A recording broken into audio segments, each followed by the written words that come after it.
So in terms of like going back to the whole personal growth and how I was able to do it for myself, you know, you're always going to have a positive self and a negative self in any situation, right? So you have the strong you and you have the pussy you. So like,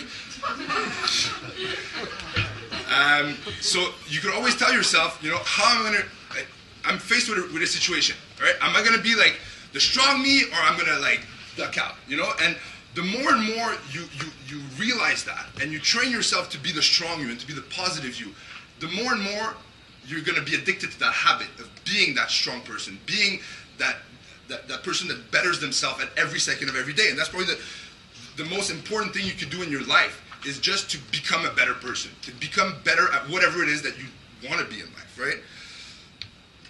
The toughest question in the world: what's your purpose in life, right? I mean, 99% of people can't answer that.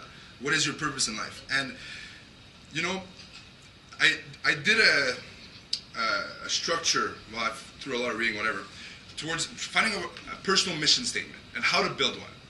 So your personal mission statement should be a combination of identifying what your strengths are. What are you good at? What are your unique competitive advantages as a human being? Find out what your strengths are. And there's a great test online if you want to know that. It's strengthtest2.0.com, I think. You answer 100 questions of real life situations, and it's going to rank you your strengths in order. I think it was enthusiasm, vision setting, hard worker, the connector, you know. So, and then it tells you how to use those strengths and how to better those strengths.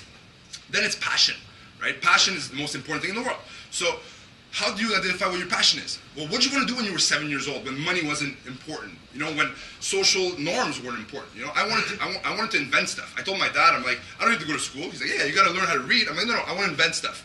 He said, well, you got to read other people's inventions. I'm like, no, I want to invent new stuff, right? So that's so that made it clear for me what I wanted to invent stuff, right?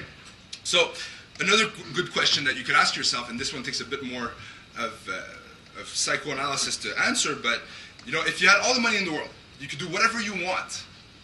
Nobody would judge you for doing what you're doing, and there was no way you could fail. What would you do? So if you can answer that question, right, that also guides you towards your passion.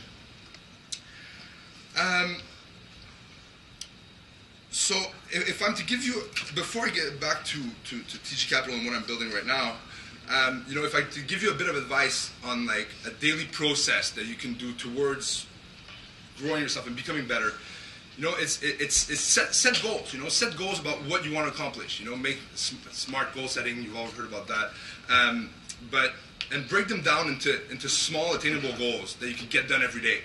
And every morning when you wake up, you know, ask yourself what is the most important thing I could do today, right? So I can do today most important, right, towards achieving those goals. And then it makes you, oh, I could call this person, just a small thing. And then do a small thing every day that gets you towards your goal, but give yourself a little win every single day. So obviously 20% of your actions are going to get you 80% of your results. That's the small actions that you need to be doing every day.